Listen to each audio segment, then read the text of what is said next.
Sharon's hands went numb before her mind understood what her eyes were seeing. The television glowed in the dim living room, the concert crowd roaring as the camera panned across the very important person section during the break between sets. And there he was, third row. Jordan's profile, unmistakable even in the crowd of beautiful, wealthy people who could afford premium seats at the biggest music event of the season.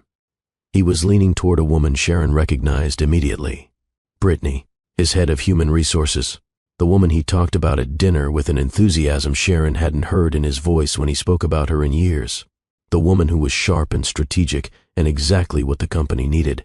The woman Jordan was kissing, not a brush of lips that could be explained away as friendly or European or misinterpreted by camera angles. A real kiss, the kind that communicates ownership, intimacy, the comfort of bodies that have been close before and will be close again. The camera moved on. The concert continued. The crowd cheered for something Sharon couldn't hear over the static filling her head. She sat frozen on the couch in the home she had maintained and decorated and filled with evidence of a life she thought they were building together. The remote had fallen from her hand at some point. She couldn't remember when. Couldn't remember if she'd made a sound when she saw it, or if the shock had stolen her voice entirely. This was Thursday. Jordan had been out of town since Monday. He'd kissed her goodbye at the door with the distracted affection of someone whose mind was already in the car, on the plane, in the meeting that mattered more than the woman watching him leave. He'd said he'd be back Sunday night. 4 more days. 4 more days before he came home, and she had to decide who she was going to be. Sharon had learned patience early, watching her mother wait for a man who was always halfway out the door. Her mother called it dedication. Her sister called it surrender. Sharon had thought it was something more complicated, something noble, a long-term investment in a future that might never pay dividends but felt too costly to abandon once you'd already put in the years. She'd been investing in Jordan since she was 20 years old. 12 years of marriage, 14 years together. Half her life spent shaping herself around the architecture of his ambitions, his schedule, his definition of what their life should look like. And he'd kissed another woman on live television like Sharon didn't exist. Like their marriage was so inconsequential, he didn't even need to be careful. The concert played on. Sharon couldn't move. Her body had gone into some kind of protective shutdown, unwilling to feel what would come if she let the reality penetrate past the shock.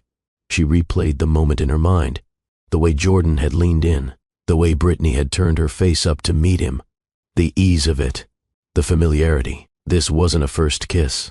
This was the kiss of people who had already crossed every line that mattered, who were comfortable enough to forget they might be seen. How long?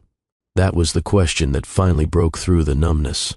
How long had this been happening while Sharon managed the house and the schedules and the thank you notes to Jordan's clients and the dinners with his colleagues and all the invisible labor that made his life run smoothly enough that he could build his empire without friction? How long had he been coming home to her after being with Brittany? Sharon's stomach turned. She stood abruptly, moved toward the bathroom, then stopped. She wasn't going to be sick. Her body wouldn't even give her that release. Instead, she felt hollowed out, like something essential had been scooped out of her chest and she was just shell now, just surface. The worst part, the part that made her want to sink into the floor and disappear, was that she'd known something was wrong. She'd felt Jordan pulling away over the past 6 months, felt his attention shifting, felt the way he lit up when he talked about Brittany's strategic thinking, her insight into people, her ability to see 3 steps ahead in ways that made the company more efficient and profitable. Sharon had noticed all of it, and she'd told herself she was being paranoid, insecure. That marriage required trust, and trust meant not interrogating every late night at the office, every business dinner, every time Jordan checked his phone and smiled at something Sharon wasn't included in. She'd silenced her own instincts, because being the suspicious wife felt worse than being the woman whose husband was slowly disappearing into someone else's orbit. And now here she was, holding proof that her instincts had been right all along, and somehow that felt worse than being wrong. Sharon looked around the living room. Fresh flowers on the table that she'd arranged this morning. Throw pillows positioned just so. Books on the coffee table that Jordan would never read, but that made the room look cultured and intentional. Every detail calibrated to create an environment of effortless beauty, as if their life simply ran this smoothly by accident. As if Sharon's constant attention and adjustment were invisible, unnecessary, the natural order of things. She'd read once that trauma doesn't arrive as a single moment, but as the shattering of the story you've been telling yourself about your life. The moment itself is just information.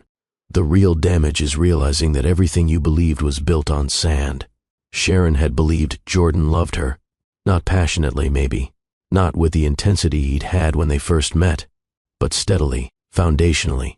The kind of love that lasted because it was woven into the structure of daily life. She'd believed that her patience would eventually be rewarded.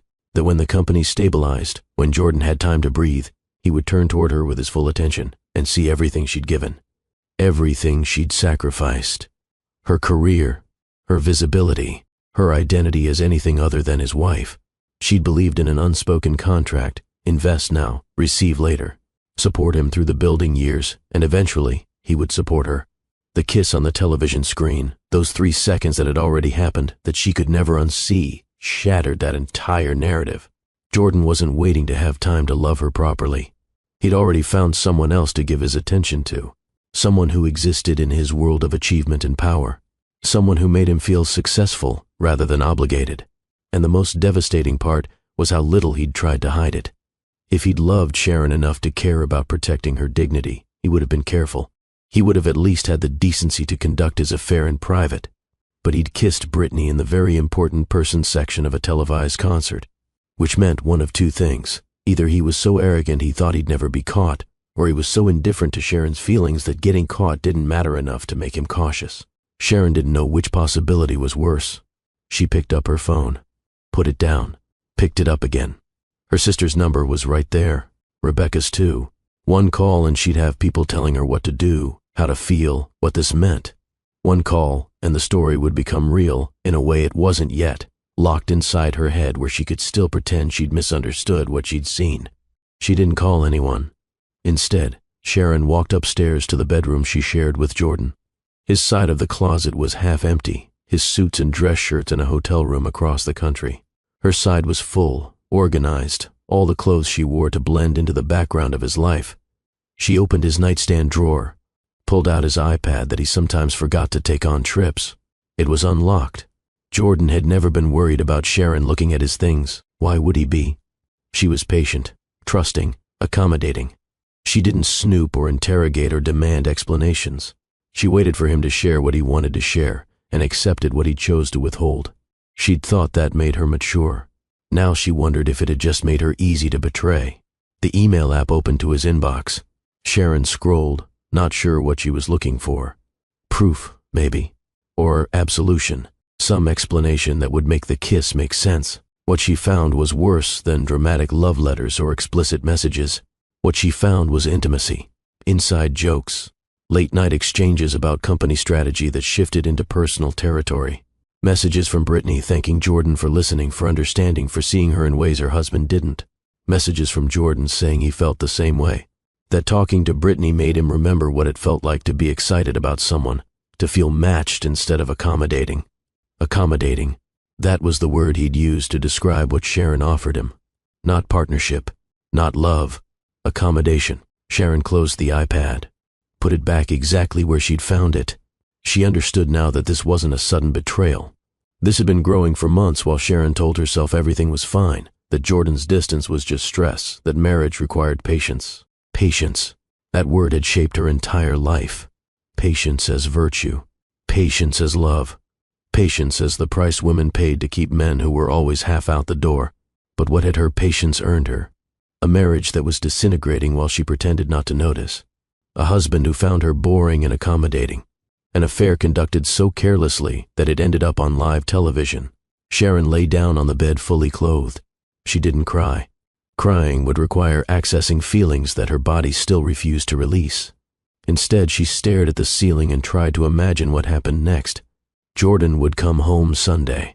He might know by then that the kiss was caught on camera, or he might not. Either way, Sharon would have to face him, would have to decide what to say, how to respond, who to be in the moment when everything shattered. She could scream. She could throw his things out the window. She could call a lawyer and file for divorce before he even made it home. She could perform the kind of rage that betrayal supposedly deserved. Or she could stay quiet, wait to see if Jordan confessed, give him the opportunity to be honest, to take accountability, to choose her. Or she could leave while he was still gone, pack her things and disappear, and let him come home to an empty house and figure it out himself. All the options felt equally impossible. Sharon closed her eyes and tried to sleep, but her mind wouldn't stop replaying the kiss. The angle of Jordan's head, the way Brittany's hand had touched his shoulder, the ease of it. She wondered if Brittany's husband knew. Brittany was married. Sharon had met her at a company event, had even met Kyle briefly. He'd seemed nice, steady, the kind of man who didn't make the room vibrate with charisma, but who probably remembered birthdays and fixed things when they broke. Did Kyle know his wife was kissing her boss at concerts? Or was he at home like Sharon had been an hour ago, trusting that the person he'd married was honoring their vows? Sharon felt a strange kinship with this man she barely knew. Two people who'd loved carelessly, who'd believed that faithfulness was reciprocal, who were about to learn that trust makes you vulnerable in ways that can destroy you. Somewhere around 3 a.m, Sharon got up and went back downstairs. She pulled up social media on her phone and searched for the concert. Found the footage easily. Someone had already clipped the VIP section and posted it with commentary about celebrity sightings. And there, in the comments, someone had tagged Jordan's company. Someone else had identified Brittany. Someone had written, "Isn't he married?" So it was public, not widely viral, but visible enough. People who knew Jordan professionally would see. People who knew Sharon would see. The humiliation wasn't just private. It was broadcast to anyone who cared to look. Sharon felt something crack open in her chest. Not tears, something harder. Something that felt like the beginning of clarity. Jordan had humiliated her publicly, had taken her dignity and crushed it on live television without even thinking about the consequences for her. That was the boundary Sharon hadn't known existed until it was crossed. Jordan could take her time, her labor, her accommodation. He could take her career and her social identity and her dreams of being seen. But he could not take her dignity. He could not make her complicit in her own public humiliation and expect her to smile and forgive and stay small. Some part of Sharon that had been sleeping for years woke up in that moment. She didn't know yet what she was going to do, but she knew she wasn't going to perform the role of patient, forgiving wife just because that was what everyone expected. Jordan had rewritten their story without her permission. Now she was going to write the next chapter herself. The house was completely silent. Sharon sat in the dark living room as Friday morning light started filtering through the curtains. She hadn't slept. Wasn't sure she'd sleep again until this was resolved, whatever resolution looked like. Her phone buzzed. A text from Rebecca. "Did you see the concert footage? Call me when you can." So Rebecca knew, which meant other people knew, which meant Sharon's private devastation was about to become public knowledge whether she wanted it to or not. She didn't call Rebecca back. Not yet. She couldn't bear to hear the pity in her friend's voice, couldn't bear to be told what to do, couldn't bear to perform her pain for an audience. Instead, Sharon did something she hadn't done in years. She made a decision without considering how it would affect Jordan. She called her bank and transferred half the money from their joint account into an account in only her name, not to punish him, not yet, but to protect herself, to make sure that when the confrontation came, she had resources he couldn't freeze or control or use as leverage. Then she called a lawyer whose name Rebecca had mentioned once, years ago, when another friend was getting divorced. The receptionist answered on the third ring. Sharon's voice was steady when she asked about scheduling a consultation. "I need to understand my options," Sharon said. "My husband is having an affair and I'm not sure yet what I want to do about it, but I need to know what's legally possible." Saying it out loud made it real in a way it hadn't been before.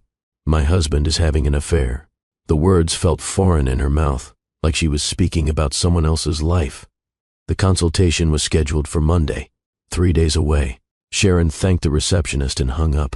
She still didn't know if she was going to file for divorce, but she was done making decisions from ignorance, from powerlessness, from the assumption that her only choice was to accept whatever Jordan decided their marriage should look like. Information was power. Sharon was going to gather as much of it as she could before Jordan came home and tried to control the narrative. Friday passed in a blur. Sharon moved through the house like a ghost, seeing everything differently. The kitchen she'd renovated to Jordan's specifications. The office she never entered because it was his space. The guest room that no one ever used because they didn't have guests often enough to justify the square footage. Every room was a monument to choices Sharon had deferred to Jordan. Colors he preferred. Furniture he selected. Art he approved. She'd told herself she didn't care about these things, that supporting his vision was easier than negotiating every decision. Now she saw it for what it was, Erasure. The slow disappearance of her preferences, her taste, her presence in a home that was supposed to belong to both of them. Saturday, Sharon forced herself to eat. Toast that tasted like sawdust. Coffee that made her stomach turn. Her body was rejecting nourishment the way her mind was rejecting the reality of her situation. She took a shower and stood under the water until it ran cold, trying to wash away the feeling of being contaminated by Jordan's choices. But the feeling clung to her skin, settled into her bones. By Saturday evening, Sharon had made one decision with absolute clarity. She was not going to explode when Jordan came home. She was not going to cry or scream or throw things or give him the satisfaction of seeing her destroyed. If Jordan wanted to see what Sharon looked like broken, he was going to be disappointed. Instead, she was going to wait, watch, see if he confessed on his own, give him the opportunity to be honest, to take accountability, to choose her. And if he didn't, when he didn't, she would know exactly who she'd married. Not the man she'd hoped he was, but the man he'd actually been all along. Sunday came. Jordan's flight was supposed to land at 6. He'd be home by 7:30, accounting for traffic. Sharon cleaned the house even though it was already clean. She needed something to do with her hands, some way to burn the nervous energy that was making her feel like she might vibrate out of her own skin. At 7, she changed into comfortable clothes. Nothing that looked like she'd tried, nothing that looked like she was performing for him, just herself, stripped of the elaborate costume of being Jordan's wife. At 7:25, she heard his key in the lock. Sharon was sitting on the couch when Jordan walked in. He had flowers in one hand, expensive takeout in the other, already performing the role of attentive husband returning from a business trip. He kissed her cheek, the same casual affection he always offered. Nothing in his expression suggested guilt or awareness that anything had changed. "Hey babe, you look tired. Long week?" Sharon's voice was steady. "It was fine. How was the trip?" Jordan launched into a detailed account of meetings and negotiations and a deal that was almost closed. He talked while unpacking the takeout in the kitchen, while arranging the flowers in a vase, while pouring wine she didn't remember asking for. He talked and talked and talked, filling the space with his own narrative, leaving no room for Sharon to speak. She watched him perform normalcy, watched him lie through omission, through misdirection, through the assumption that she was still the accommodating wife who would accept whatever version of reality he presented. Finally, he paused, looked at her directly for the first time since walking in. "You're quiet tonight. Everything okay?" This was the moment. Sharon could tell him what she knew, could confront him with the footage, with the emails, with all the evidence of his betrayal, could force the confrontation right here, right now. Instead, she said, "I'm just tired. It's been a long week." She used his own words back at him. Watched something that might have been relief flash across his face. He believed her. Of course he did. Sharon had never challenged him, never interrogated him, never made him work for her trust. Why would tonight be any different? "You should go to bed early," Jordan said, already looking at his phone. "I have a few emails to catch up on." He kissed her forehead, disappeared into his office, left her sitting alone with uneaten takeout and flowers that felt like props in a play she hadn't auditioned for. Sharon sat very still. She'd just given Jordan the opportunity to confess, to come clean, to choose honesty, and he'd walked right past it without even noticing. That told her everything she needed to know. Jordan came to bed around midnight. Sharon pretended to be asleep. He settled on his side of the mattress without touching her, without checking if she was actually sleeping or just avoiding him. Within minutes, his breathing deepened. He was asleep, comfortable, unburdened by guilt or awareness. Sharon lay awake in the dark and felt the full weight of her marriage's failure settle over her. Monday morning, Jordan left for the office at 6:30 like always. Sharon waited until his car pulled out of the driveway, then got up and got ready for her consultation with the lawyer. The law office was downtown, modest and professional. The lawyer, Patricia Moreno, was probably in her 50s, with sharp eyes and a manner that suggested she'd seen every variation of marital dissolution and wasn't shocked by any of it. Sharon told her story with surprising calm.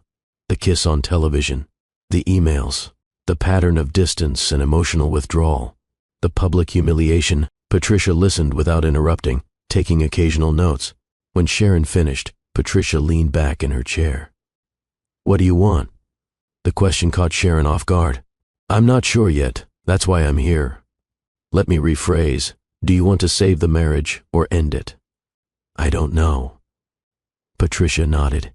That's a valid answer, but here's what you need to understand. You have leverage right now. The affair is documented. There's public evidence. If you decide to divorce, you're in a strong position for a favorable settlement. And if I decide to stay, then you need to establish clear terms. This can't go back to how it was before. If you stay, it has to be because he's earned it, not because you're too afraid to leave. Sharon felt something shift in her chest. Too afraid to leave. Was that what she was? Afraid? Or was she just conditioned to believe that leaving meant failure, that a good woman was supposed to fight for her marriage no matter what it cost her? I need time, Sharon said.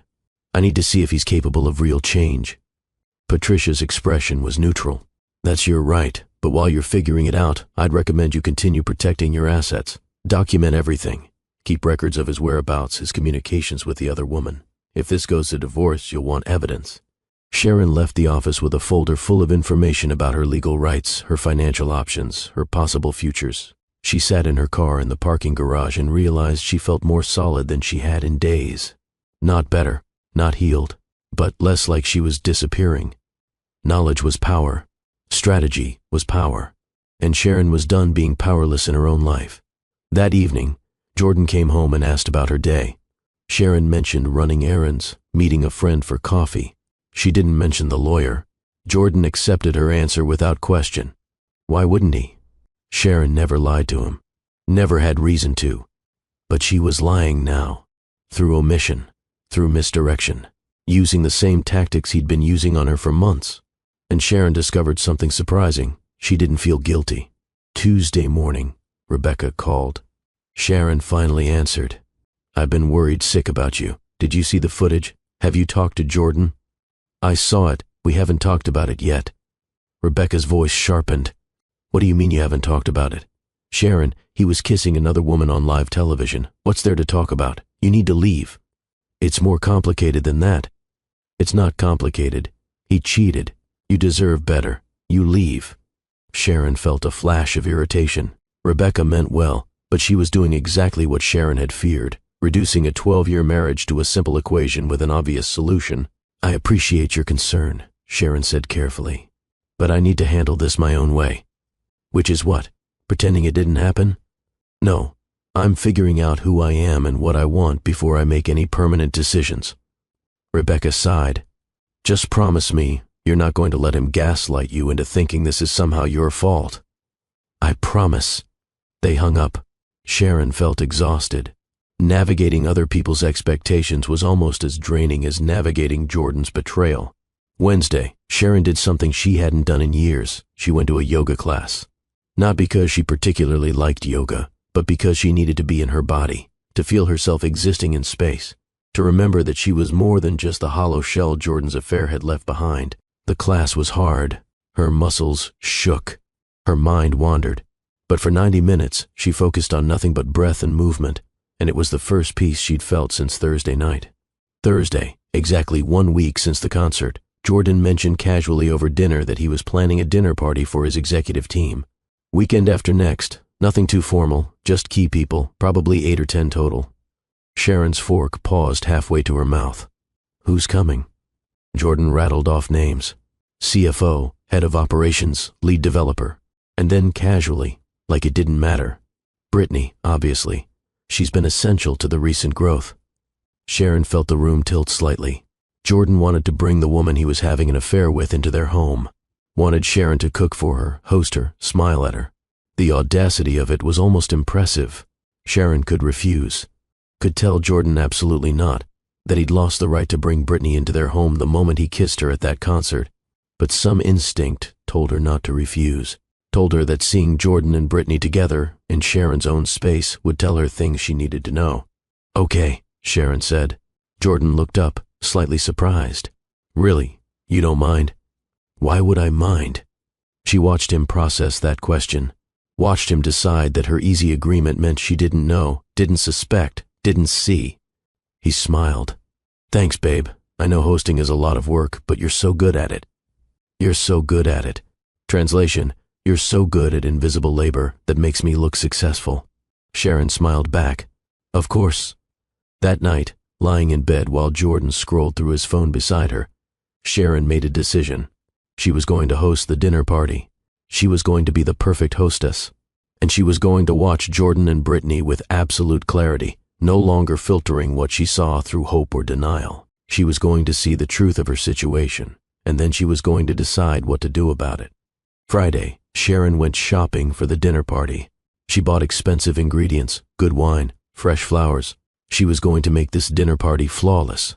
Not for Jordan, for herself, because she needed to prove to herself that she could hold power silently, that she could perform grace while seeing everything clearly, that she could be strategic instead of reactive. Saturday, Sharon ran into Jordan's mother at the grocery store. Linda hugged her, asked how she was doing, mentioned that Jordan seemed stressed lately. "He works so hard," Linda said. "I'm glad he has you to take care of him." Sharon felt the familiar script pulling at her.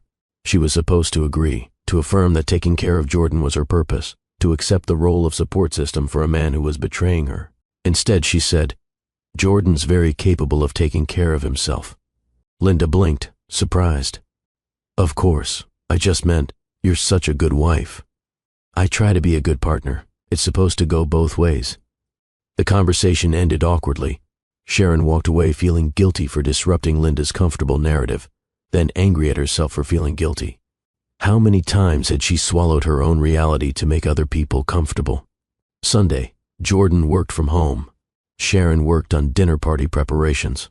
They moved around each other like polite strangers, speaking only when necessary. Jordan didn't notice. Or if he noticed, he didn't care enough to ask what had changed. That night, Sharon stood in the shower and let herself cry for the first time since seeing the kiss. Not because she was broken, but because she was finally letting herself feel the full weight of what she'd lost. Not Jordan. She'd lost Jordan months ago, maybe years ago. What she'd lost was the story she'd been telling herself about her life. The belief that her patience would be rewarded. The hope that her marriage was a partnership rather than a performance. She'd lost her innocence about who Jordan was and what their relationship meant.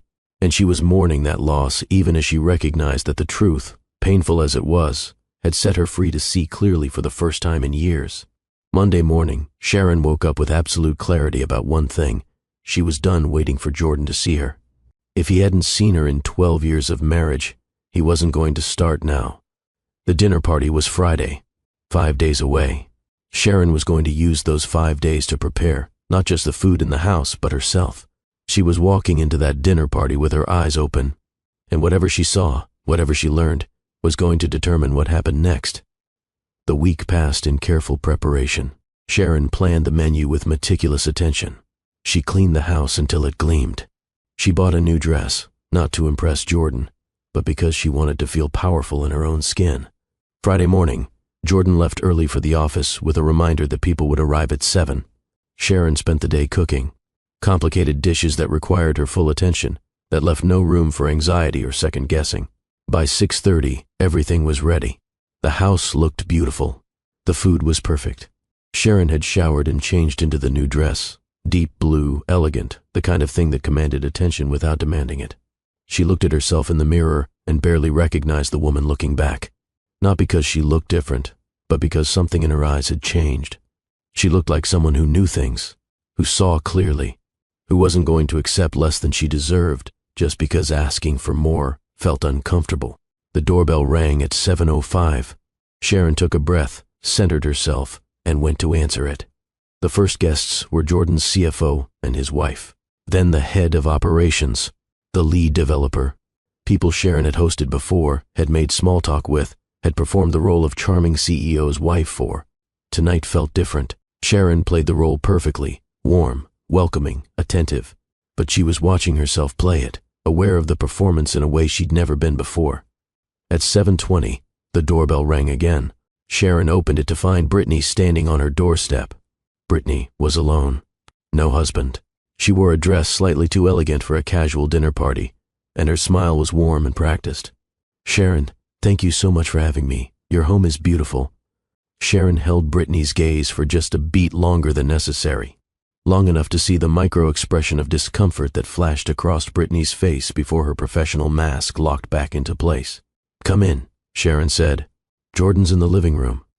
She watched Brittany walk toward Jordan, watched the way Jordan's entire energy shifted when Brittany entered his orbit, the way he stood straighter, smiled wider, became more animated. The way he looked at Brittany, the way he used to look at Sharon, back when her presence felt necessary rather than assumed. Sharon felt the knife of it, sharp and clean, but she didn't flinch. She simply observed, gathering information, seeing the truth of her situation without the filter of denial. Dinner was flawless. Sharon had orchestrated every detail perfectly. The food, the conversation, the timing. She played hostess with the skill of someone who'd done this dozens of times.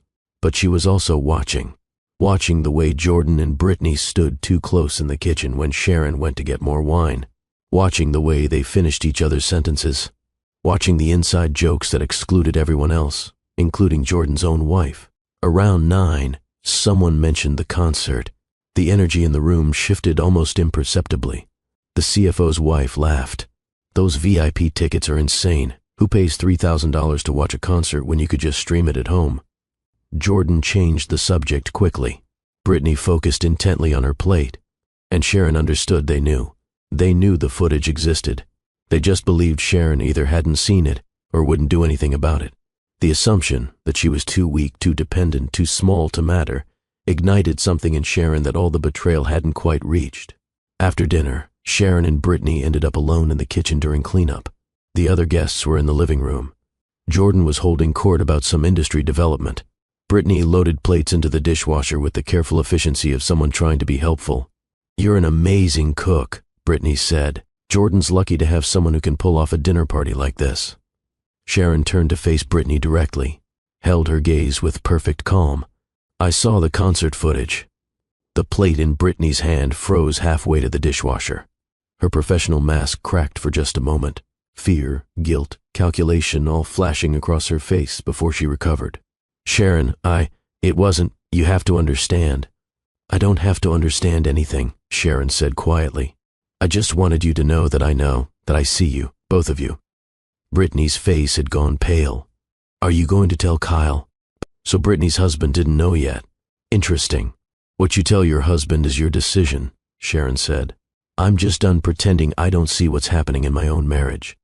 She walked out of the kitchen, leaving Brittany standing alone with her guilt and fear.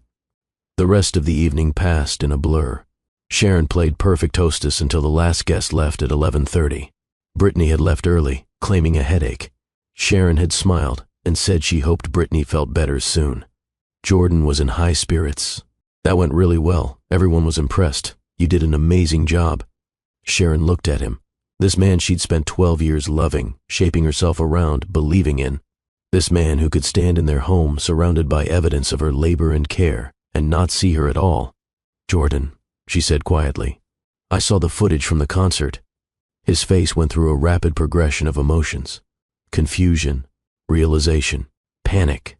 "Sharon, babe, it's not what it looked like. It looked like you kissing Brittany. Is that not what it was?" Jordan's panic was visceral.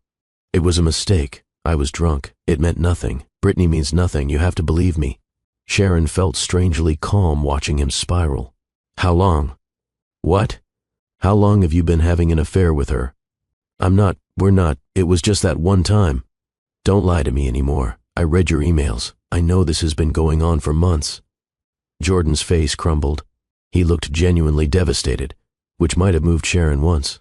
Before she learned that devastation and remorse are not the same thing, that people can be destroyed by consequences while feeling no actual accountability for their choices.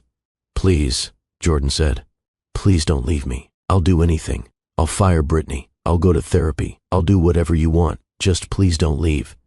Sharon stood very still. This was the moment when she had to decide who she was and what she would accept. The old Sharon, the one who'd learned patience as passive endurance, would have crumbled at his begging, would have believed that his desperation proved his love. But the new Sharon, the one who'd spent 2 weeks building infrastructure for her own autonomy, saw something different. She saw a man panicking about losing what he'd taken for granted. A man motivated by fear of consequences, not by genuine understanding of what he'd destroyed. "I'm not leaving," Sharon said. "Not yet." Jordan's relief was palpable. "Thank you. God, Sharon, thank you. I promise I'll make this right. I'm not finished." Sharon's voice was steady. "I'm staying because I need time to make a decision from clarity, not from pain. But this is what's going to happen. You're moving to the guest room. You're going to answer my questions honestly. We're going to counseling, and you will have no contact with Brittany outside of what is absolutely required professionally." Jordan nodded frantically. "Yes, anything. I'll do anything. And if at any point I decide you're not capable of real change, I'm filing for divorce, and when I leave, it will be final. Do you understand?" "I understand. I swear, Sharon, I'll prove to you that I can be the husband you deserve." Sharon didn't believe him, but she needed to see for herself if transformation was possible, or if Jordan was just performing remorse until things went back to how they were before. She needed to know if she was staying from strength or from fear, and the only way to know that was to give him a real opportunity to change and see what he did with it. "Move your things to the guest room tonight," Sharon said. "We'll talk more tomorrow." She walked upstairs, leaving Jordan standing in the living room looking shell-shocked. In the bedroom, Sharon sat on the edge of the mattress and felt the full weight of what she'd just done. She'd stayed. She'd given Jordan another chance, and she had no idea if that made her strong or weak, wise or foolish. But she knew one thing with absolute certainty. She wasn't the same woman who'd sat on this couch 2 weeks ago watching her husband kiss another woman. That woman had been disappearing for years, making herself smaller, silencing her needs, believing that patience was the same as love. This woman, the one sitting here now, understood something crucial. Patience without boundaries was just suffering, but patience with moral clarity could be powerful. Sharon had drawn a line. She'd named her terms. She'd taken control of the narrative.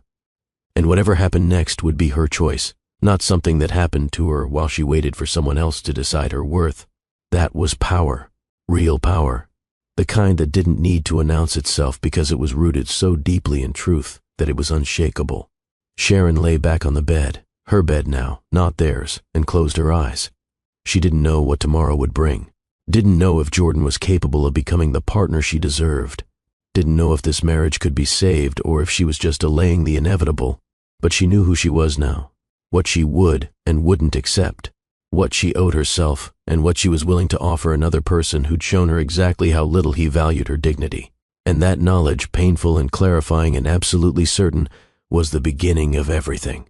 The guest room door closed behind Jordan that night, and Sharon heard the click of it like the sound of a boundary being enforced. She'd drawn a line.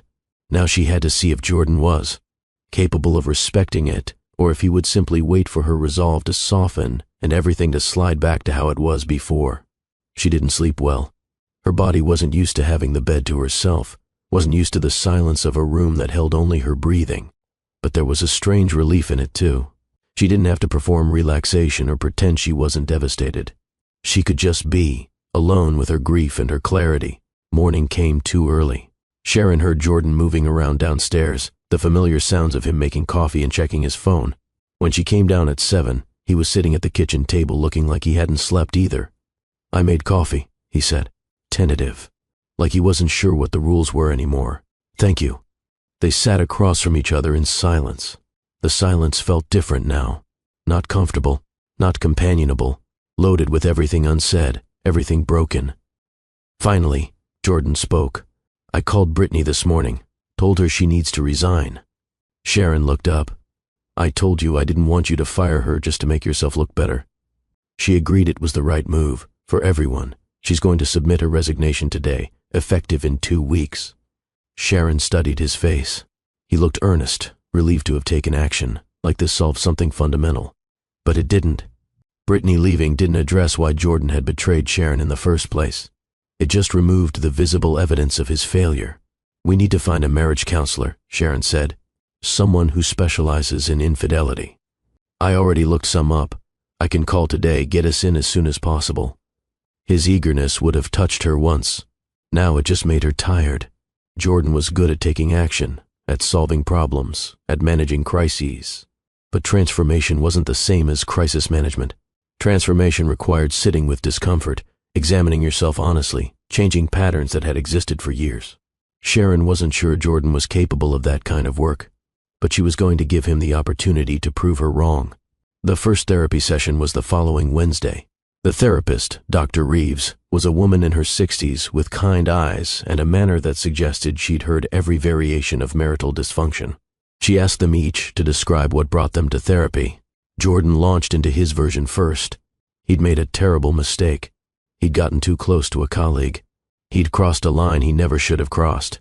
He was committed to rebuilding Sharon's trust and saving their marriage. Dr. Reeves listened without expression, then turned to Sharon. "What's your version?" Sharon took a breath.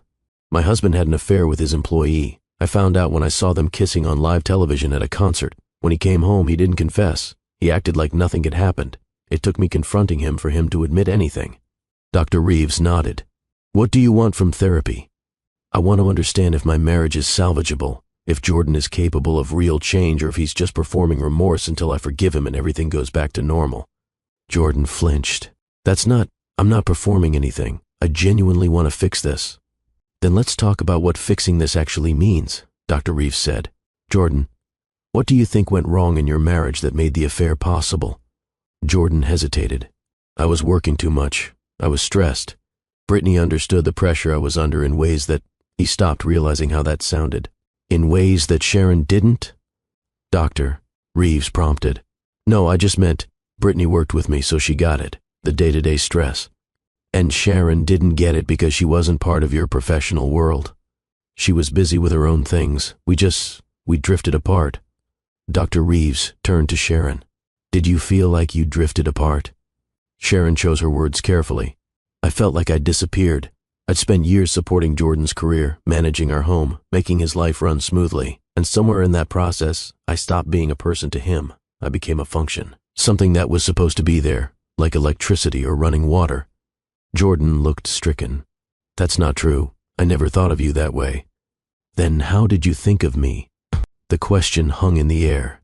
Jordan struggled to answer. Finally, he said, "You're my wife, my partner.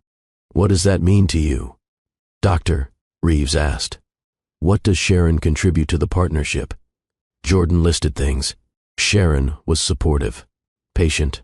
She took care of everything at home so he could focus on work. She was low maintenance, didn't demand a lot of attention. Dr. Reeves looked at Sharon. "How does it feel to hear yourself described that way?" Like he's describing a very efficient personal assistant, not a wife. The session continued, excavating years of imbalance and unspoken resentment. By the end, Sharon felt wrung out but oddly validated.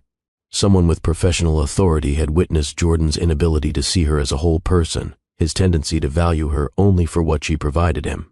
That validation mattered more than she'd expected. In the car on the way home, Jordan was quiet. Finally, he said, "I didn't realize I made you feel invisible. I tried to tell you. You weren't listening. I'm listening now." Sharon wanted to believe him. But listening in crisis wasn't the same as listening as a practice, as a way of being in relationship. Jordan was capable of intense focus when something was on fire. The question was whether he could sustain that attention once the immediate threat passed. The next few weeks settled into an uncomfortable routine. Jordan slept in the guest room. They had therapy every Wednesday. He came home from work earlier, asked about Sharon's day, tried to engage with her life in ways he hadn't in years. Sharon watched it all with detached curiosity. Jordan was trying. She could see the effort. But effort and transformation weren't the same thing. She also noticed the things that hadn't changed. Jordan still talked more than he listened. He still framed his long hours and emotional distance as sacrifices he'd made for their financial security. He still subtly suggested that Sharon's hurt feelings were less important than his professional stress. In their fourth therapy session, Dr. Reeves asked Jordan to name what he valued about Sharon, what he saw as her strengths, what he admired. Jordan struggled. He talked about Sharon being supportive, being patient, being easy to live with. What about her intelligence? "Doctor," Reeves prompted. "Her professional skills, her emotional depth?" Jordan looked uncomfortable. "Of course I value those things." "Can you give me a specific example of how Sharon's intelligence has influenced your life together?" Jordan couldn't. He fumbled for words, tried to describe times Sharon had given him advice, but couldn't come up with concrete examples, because he'd never asked for her advice, never valued her perspective, never seen her as an intellectual equal. Dr. Reeves turned to Sharon. "What do you need from Jordan?" Sharon's list was heartbreaking in its modesty. She wanted to be seen, to be asked about her thoughts and feelings, to have her contributions acknowledged, to be treated as an equal partner rather than support staff. "Those feel like reasonable needs," Dr. Reeves said. "Jordan, do you think you can meet them?" "Yes," Absolutely. But Sharon heard the defensiveness underlying his answer. Jordan didn't think he should have to meet needs that felt to him like criticism of how he'd been showing up. He thought Sharon's expectations were unfair, that she was asking too much. That night, Sharon lay in bed alone and admitted something to herself. Jordan was capable of guilt. He was capable of fear. He was capable of performing the motions of remorse. But he wasn't capable of the humility required for real transformation. He couldn't deconstruct his own narrative of success and superiority enough to see how he'd diminished her. He couldn't sit with the discomfort of recognizing that he'd been a bad partner, not just made a bad choice. The affair wasn't an aberration. It was the logical outcome of 12 years of treating Sharon as secondary. Sharon realized she was probably going to leave. Not today, not this week, but eventually, when she'd gathered enough evidence that transformation wasn't possible, when she could walk away knowing she'd given Jordan every reasonable opportunity to become someone worthy of her investment. The realization didn't devastate her the way she'd expected. Instead, it felt like clarity settling over her, cool and clean. 3 weeks after Brittany's resignation, Sharon ran into Kyle at a professional development workshop. She'd started attending events in the social work field again, reconnecting with the professional identity she'd set aside. Kyle was there doing a presentation on sustainable building practices for affordable housing. Sharon recognized him from social media, from the strange intimacy of having been betrayed by the same two people. During a break, she approached him. "Kyle, I'm Sharon. I think we have some mutual acquaintances." Recognition dawned in his eyes. "Jordan's wife." "Yes." They got coffee, sat in the hotel lobby and talked with the careful honesty of two people who'd survived the same earthquake. "I filed for divorce 3 days after I saw the footage," Kyle said. "Didn't give Brittany a chance to explain or apologize. I just knew I was done." "Do you regret moving that fast?" Kyle shook his head. "Staying would have required me to become someone I didn't want it to be. Someone who accepted betrayal as the price of keeping a marriage. I didn't want to be that person." Sharon felt something twist in her chest. "I'm still trying to figure out if staying makes me weak." "It doesn't make you weak. It makes you different from me. You and Jordan have more history. Maybe that's worth fighting for." Kyle paused. "But I'll tell you what I learned. Brittany's apology, when she finally tried to give it, was about making herself feel better, not about honoring what I needed. Sometimes the most powerful thing you can do is refuse to participate in someone else's narrative of redemption." The words settled into Sharon like a seed that would grow slowly, sending roots down into the foundation of every decision she made going forward. Kyle had chosen speed. Sharon was choosing deliberation. Neither choice was wrong, but Sharon needed to make sure her choice was rooted in clarity, not fear. "How's Brittany doing?" Sharon asked, curious despite herself. Kyle's expression hardened slightly. "Last I heard, she'd left her new job. Something about performance issues. I don't keep tabs. Once I made the decision to leave, I committed to it fully. Looking back just delays the healing." They exchanged contact information, agreed to stay in touch. Kyle said something as they parted that stayed with Sharon for days. "The person you're becoming through this is more important than whether the marriage survives. Don't lose yourself trying to save something that might not be worth saving." Sharon went home that evening and looked at Jordan with new eyes. He was trying, in his way, coming home earlier, asking about her day, but his trying looked like someone fulfilling a checklist, not someone fundamentally rethinking how he moved through the world. The next therapy session, Jordan admitted he was struggling with Sharon's new independence. She'd started working again, part-time at a nonprofit she used to volunteer with. She'd taken the job without asking his opinion, which frustrated him. "I support you working," Jordan said carefully. "I just wish you'd talk to me about it first." "Why?" Sharon asked. "You make career decisions without consulting me all the time." "That's different. My income supports both of us." Dr. Reeves leaned forward. "Jordan, do you hear the hierarchy in that statement, that your career matters more because it's more lucrative?" "I didn't mean it that way. I just meant, practically speaking, my job has to come first." "Why?" Sharon asked again. Jordan looked frustrated.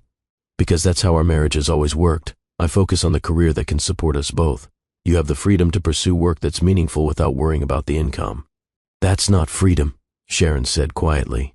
"That's dependence. And dependence means I have to stay small, stay grateful, never ask for equal partnership because I'm not contributing equally financially." "I never said you had to stay small." "You didn't have to say it. You just structured our entire life so that my visibility would disrupt the system. So the easiest path was always to accommodate you, defer to you, disappear a little more.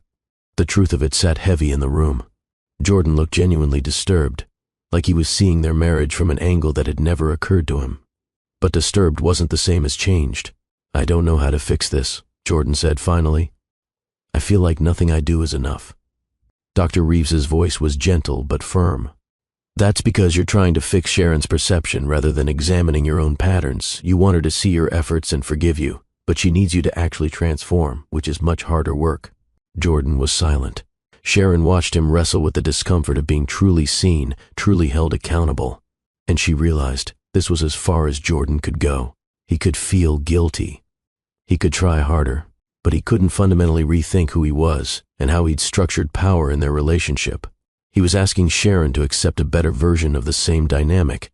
More attention, more appreciation, but still the same hierarchy where his work mattered more. His needs came first. His comfort determined the shape of their shared life. Sharon didn't want a better version of what they'd had. She wanted something completely different. She wanted partnership, mutuality, a relationship where her visibility was celebrated, not tolerated. And she was starting to accept that Jordan couldn't give her that. Not because he was evil or because he didn't love her, but because he was fundamentally incapable of seeing her as equal. 6 weeks after the initial confrontation, Sharon received an invitation to speak at a conference about family economic resilience. It was a small regional conference, not prestigious, but it was recognition of her expertise in a field she'd left behind years ago.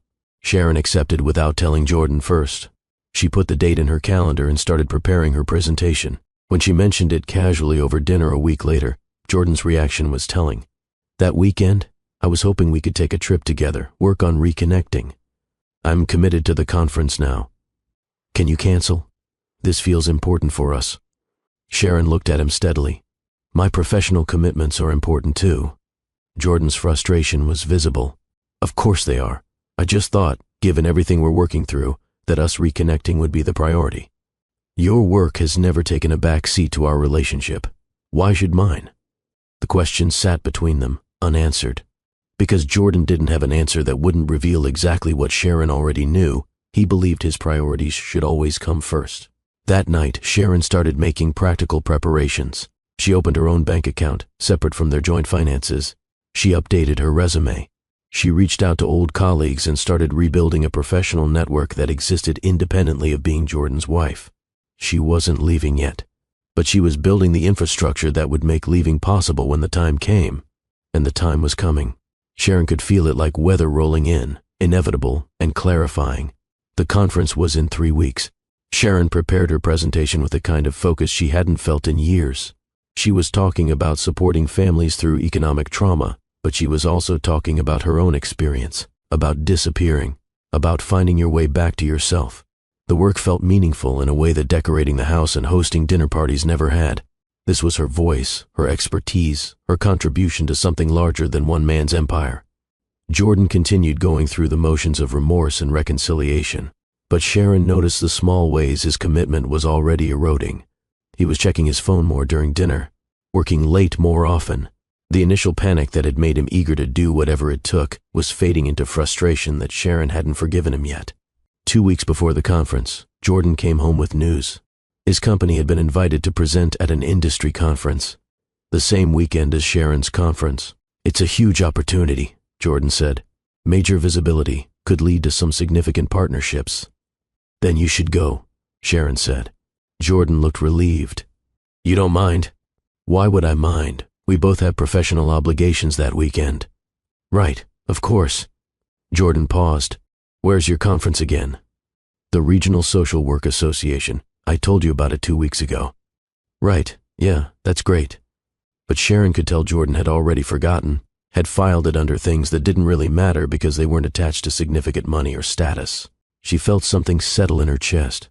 Not anger, just clarity. Jordan would never see her work as important as his, would never see her as a whole person with ambitions and capabilities that existed independently of him. She'd given him weeks of therapy, weeks of opportunity to demonstrate real change, and he was already sliding back to his default patterns. The marriage was over. Sharon knew it with the kind of certainty that doesn't require questioning. She just needed to get through the conference, prove to herself that she could stand on her own professionally, and then she would file for divorce. The decision, once made, brought a strange peace. Sharon moved through the next 2 weeks with clarity and purpose. She finalized her presentation. She prepared for the conference.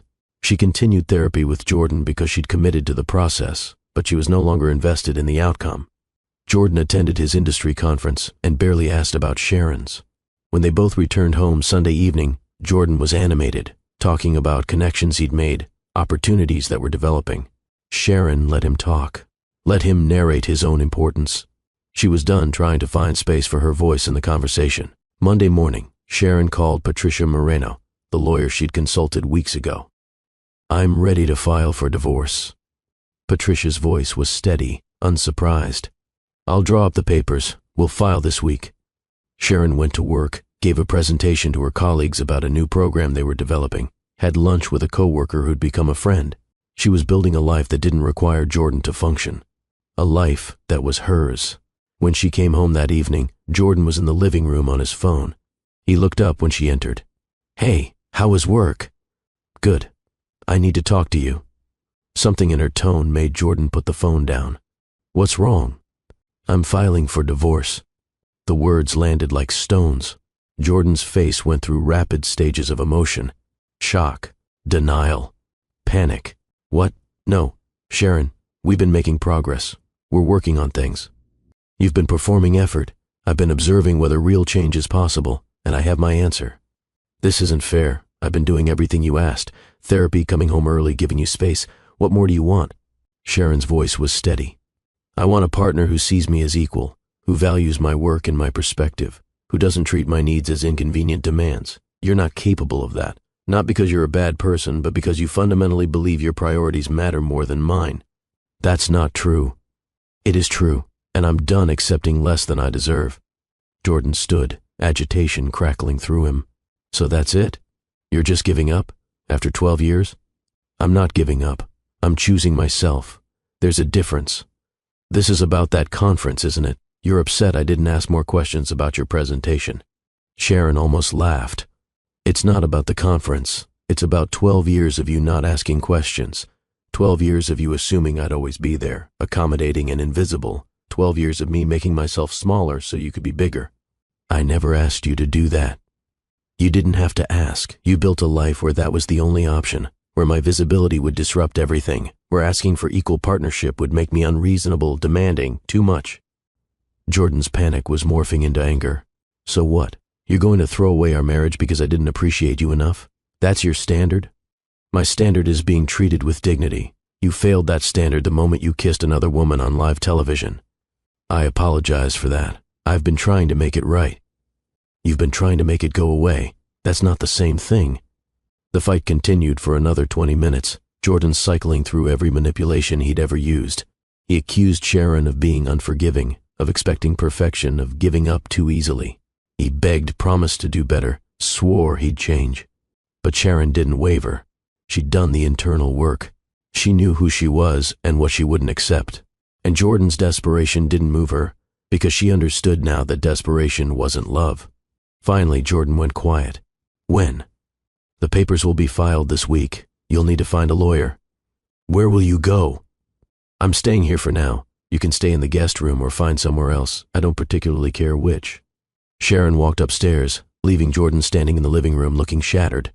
In the bedroom, her bedroom, Sharon sat on the edge of the mattress and felt the full weight of what she'd just done. She'd ended her marriage. 12 years, dissolved with a conversation. No going back. She waited for the panic, the regret, the voice that would tell her she'd made a mistake. It didn't come. Instead, she felt light, unburdened, like she'd been carrying a weight so long she'd forgotten what it felt like to stand up straight. The next morning, Jordan was gone before Sharon woke up. He'd left a note on the kitchen counter. "I'm staying at a hotel for a few days. I need space to process this. I still think you're making a mistake, but I can't force you to see it. I hope you find whatever it is you think you're looking for." The note was classic Jordan. Even in acknowledging defeat, he had to position himself as the reasonable one. Sharon as the one making an emotional mistake she'd eventually regret. Sharon crumpled the note and threw it away. Word spread quickly. Jordan told his family. Sharon told hers. Within days, their entire social circle knew. The responses were predictable. Some people admired Sharon for leaving. Others thought she was being unforgiving. Still others whispered that she'd never find anyone better, that leaving a successful man over one mistake was foolish. Sharon learned to tune out other people's interpretations. They didn't live in her marriage. They didn't know what she'd endured, what she'd tried, what Jordan had proven himself incapable of.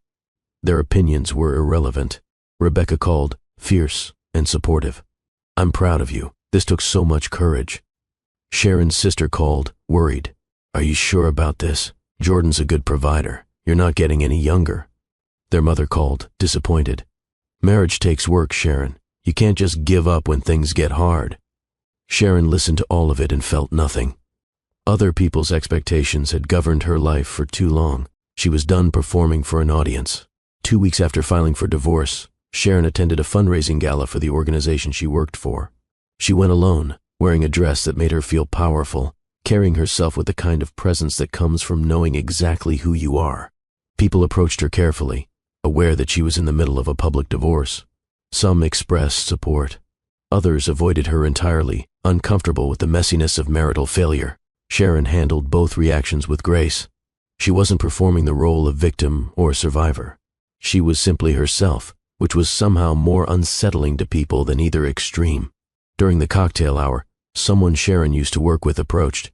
"I heard about your program supporting families in economic transition. That's exactly what the Housing Coalition has been looking for. Would you be interested in consulting?" Sharon felt a spark of recognition. This was what it felt like to be valued for her skills, her thinking, her expertise. Not for who she was married to, not for what she could provide someone else, but for who she was, independently. "I'd be very interested," Sharon said. Opportunities were opening. Not because Sharon was trying to prove something, but because she was finally visible in spaces that valued what she had to offer. Late in the evening, Sharon stood on the terrace looking out over the city. The gala was winding down behind her. She felt calm in a way she hadn't in months, maybe years. She'd filed for divorce. She'd told Jordan she was done. And instead of falling apart, she was building something new. A life that was hers, work that mattered, relationships based on genuine connection rather than social strategy. She thought about the woman she'd been 8 weeks ago, sitting on her couch watching her husband kiss another woman on live television. That woman had believed her worth was tied to keeping a marriage together, to being patient enough and accommodating enough that eventually love would return. This woman, standing on this terrace, knew something different. Her worth had never been conditional. She'd just been in a relationship that treated it that way. Jordan's failure to see her wasn't evidence that she was invisible. It was evidence that he was incapable of seeing clearly. And walking away from someone who couldn't see her wasn't giving up. It was choosing herself. It was claiming the power that had always been hers, but that she'd given away in the name of patience and dedication and love. Sharon took a deep breath of cool night air and felt something she hadn't felt in as long as she could remember. Peace. Deep, unshakable peace. The marriage was ending. But Sharon was just beginning. The divorce proceedings moved forward with surprising efficiency. Jordan wanted it done quickly, wanted to move on, wanted to minimize the public nature of the dissolution. Sharon's lawyer negotiated a fair settlement, not punitive, not generous, just equitable. Sharon signed the papers 3 months after filing. The marriage that had lasted 12 years ended with signatures and legal language and the division of assets accumulated together. Jordan moved out completely, took his things from the guest room and the office, left behind the life they'd built, and started constructing something new. Sharon heard through mutual acquaintances that he was dating someone, another accomplished professional woman. Sharon felt nothing hearing this. No jealousy, no vindication, just a distant curiosity about whether Jordan would repeat the same patterns. But his growth, or lack of it, was no longer her responsibility. Sharon sold the house. It was too big for one person, too full of memories of who she'd been when she was disappearing. She bought a small condo closer to downtown, decorated it entirely to her own taste, created a space that reflected her rather than accommodating someone else. Work expanded. The consulting opportunity led to more. Sharon's professional reputation grew independent of Jordan's success. She was invited to speak, to join boards, to contribute expertise that had been dormant for years. And something unexpected happened. Sharon discovered joy in small, ordinary things. Choosing what to have for dinner without negotiating. Spending Saturday morning reading. building friendships based on genuine connection. These small freedoms accumulated into something that felt like coming home to herself. 6 months after the divorce was finalized, Sharon stood in front of an audience of 200 social workers, presenting on supporting families through economic trauma. Her voice was steady, her expertise evident. The audience leaned in, engaged, recognizing someone who knew what she was talking about. When the presentation ended, people approached with questions, with opportunities, with recognition that had nothing to do with who Sharon used to be married to. This was visibility, real visibility, not the reflected glow of standing next to someone powerful, but the earned recognition of bringing value independently. Sharon drove home that evening feeling complete in a way she'd never felt in marriage. She wasn't half of something. She was whole on her own. The woman who'd learned patience as passive endurance was gone. In her place was someone who understood that real power comes from knowing with absolute clarity what you will and will not accept. Sharon had discovered something crucial. You can be patient and powerful. You can give someone a genuine chance and still leave when they prove unworthy of it. You can honor your commitments and still honor yourself. The choice between staying and leaving isn't simple. But when you make that choice from clarity rather than fear, from self-knowledge rather than other people's expectations, it becomes the right choice regardless of which path you take. Sharon had chosen herself, and that choice, more than anything else, had set her free. Let me tell you something about power that took Sharon years to understand. Real power isn't loud. It doesn't announce itself. It doesn't need revenge or public vindication to prove it exists. Real power is quiet. It's the woman sitting in her living room at 3 a.m, her world shattered, making the conscious choice not to react from pain. It's the woman who gives her betrayer every opportunity to transform while building the infrastructure to leave if he fails. It's the woman who walks away not because she's destroyed, but because she's clear. You just watched Sharon's journey. And if you're like most people, you had opinions. Maybe you thought she should have left the moment she saw that kiss. Maybe you admired her for trying to save her marriage. Maybe you went back and forth, feeling the complexity of a situation that can't be reduced to right or wrong. Here's what matters more than the specific choice Sharon made. She made it from clarity, not chaos. From self-knowledge, not fear. From a deep understanding of her own worth that didn't require Jordan's validation to be real. That's the lesson. That's what I need you to understand. For 12 years, Sharon believed patience meant enduring, waiting, accepting less and hoping it would eventually become more.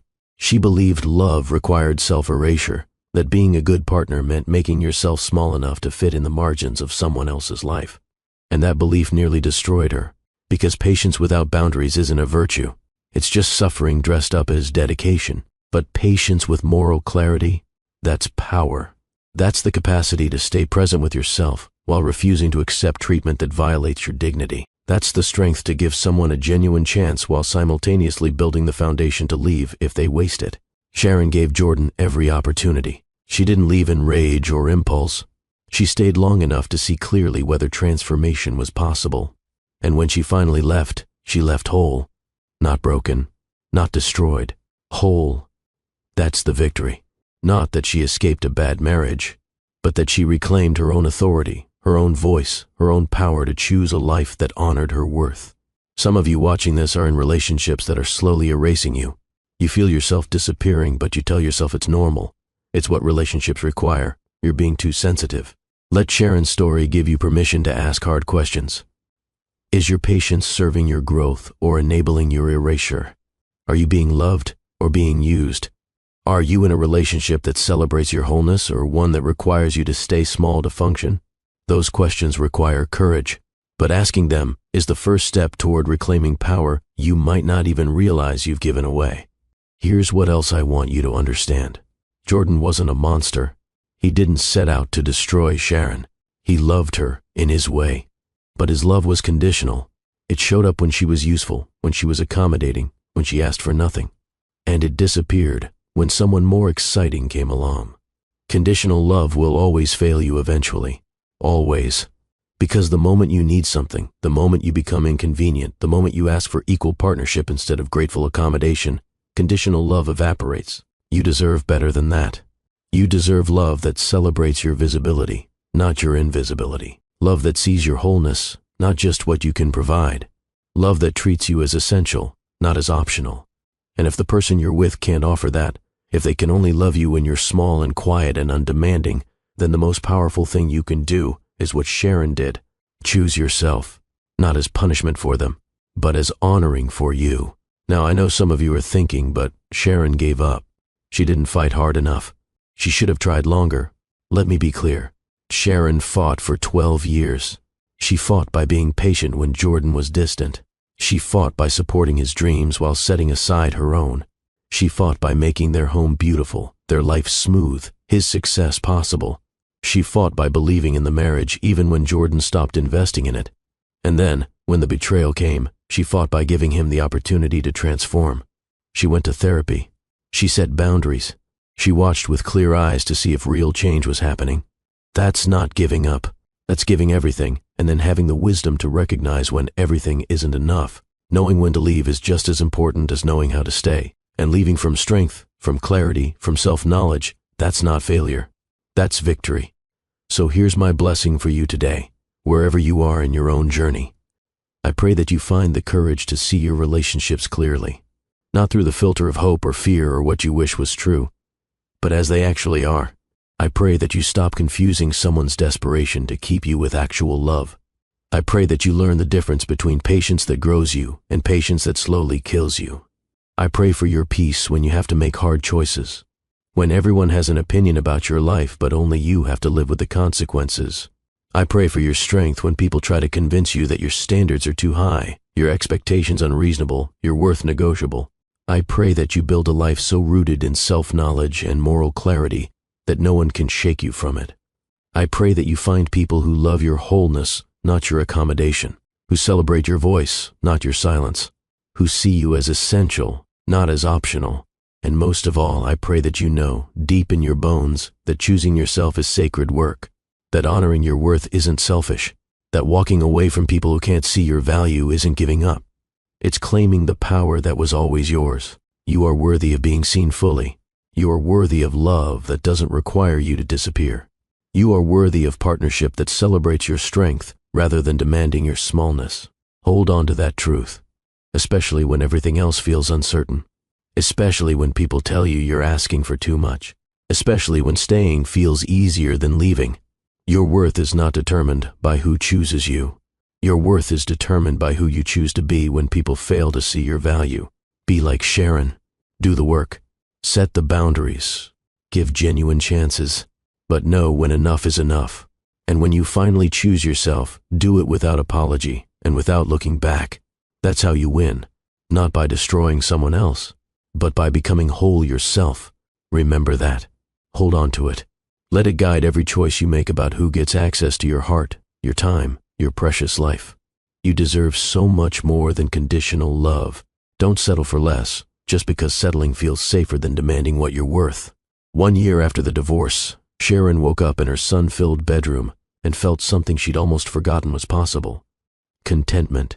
Not the absence of struggle, but the presence of alignment between who she was and how she lived. Her phone buzzed with a message from the nonprofit director. Another family successfully housed. Another crisis averted. Another small victory in the work Sharon had returned to with full commitment. She made coffee in the quiet kitchen of her condo.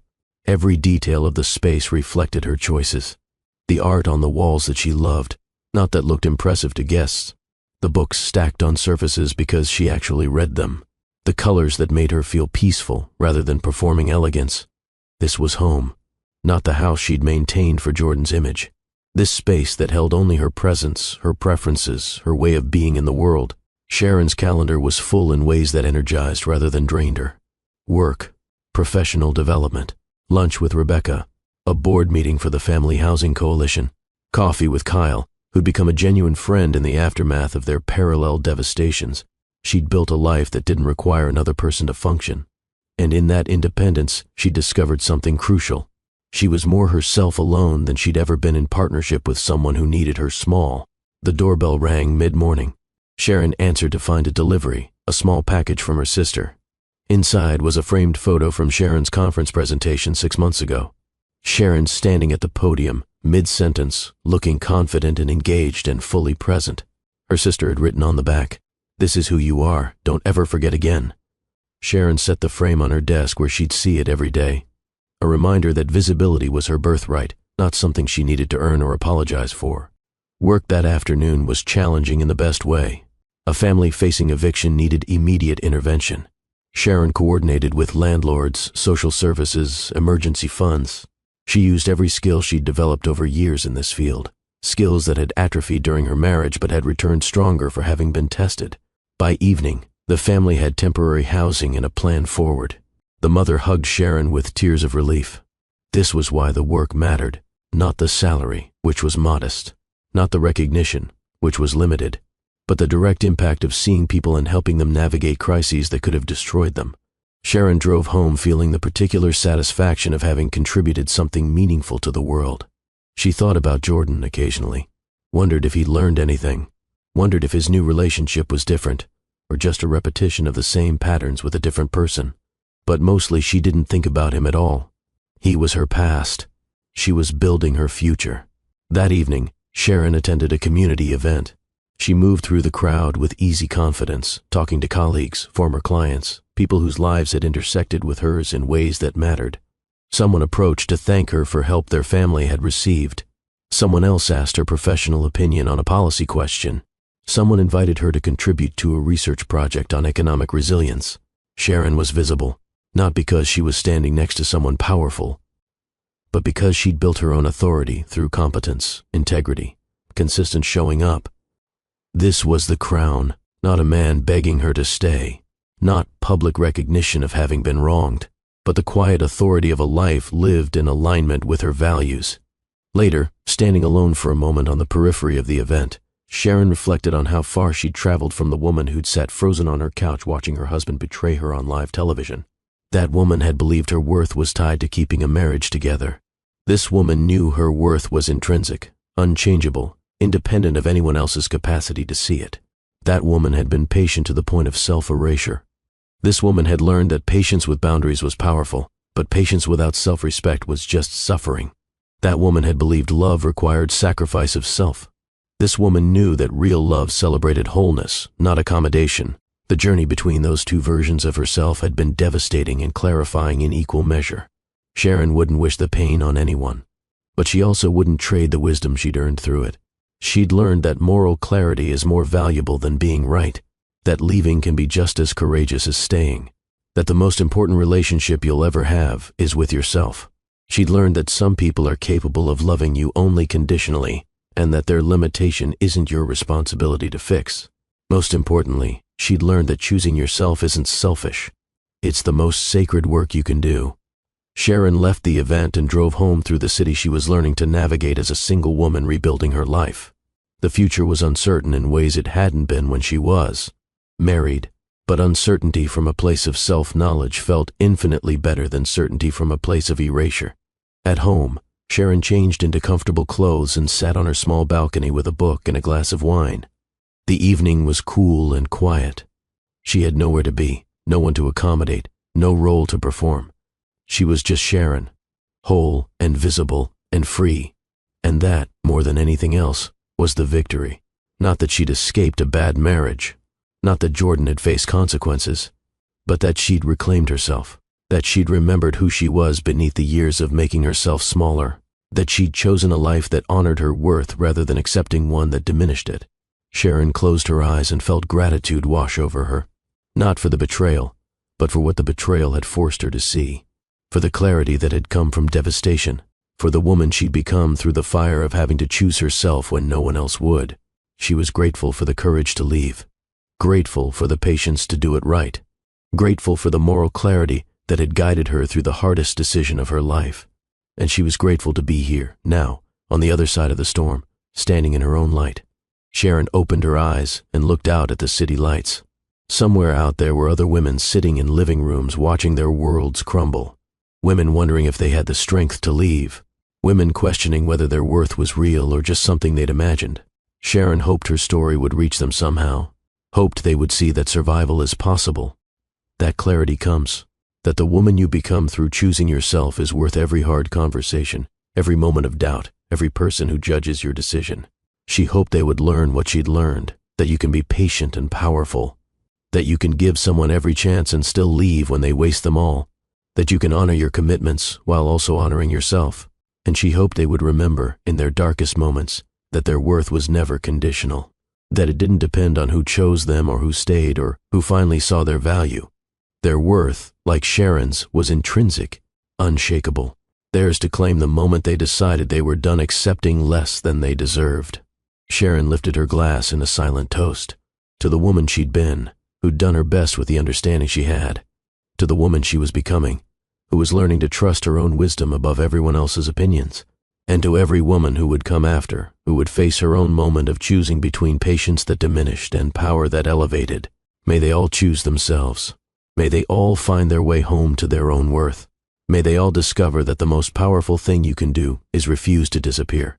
Sharon finished her wine and went inside. Tomorrow would bring new challenges, new opportunities, new moments to practice choosing herself. But tonight, she was at peace, whole, visible, free, and that was everything. If Sharon's story touched your heart, if you saw yourself in her struggle or found hope in her transformation, I want to invite you into a community of people who believe stories matter. Subscribe to Billionaire's Romance Stories by Dennis. This is where we go deep, where we tell stories that honor your intelligence and your heart, where we explore the complex emotional architecture of relationships, power, dignity, and the courage it takes to choose yourself. Every story I share is crafted to feel real, to respect your experience, to give you characters who struggle the way real people struggle, and find victory through internal transformation, not external revenge. Hit that subscribe button right now. Turn on notifications so you never miss a story, because the next one might be exactly what you need to hear in exactly the moment you need to hear it. And share this with someone who needs Sharon's truth, someone who's wondering if they have the strength to leave, someone who's confusing patience with self-abandonment, someone who needs permission to choose themselves. Your story matters. Your worth is real. Your choice to honor yourself is sacred. I'll see you in the next story. Until then, take care of your heart, protect your peace, and remember, you are worthy of being seen, of being loved, of being valued exactly as you are. Thank you for being here. Thank you for listening. Thank you for believing that your emotional truth deserves to be witnessed and honored. Subscribe to Billionaire's Romance Stories by Dennis, and let's continue this journey together.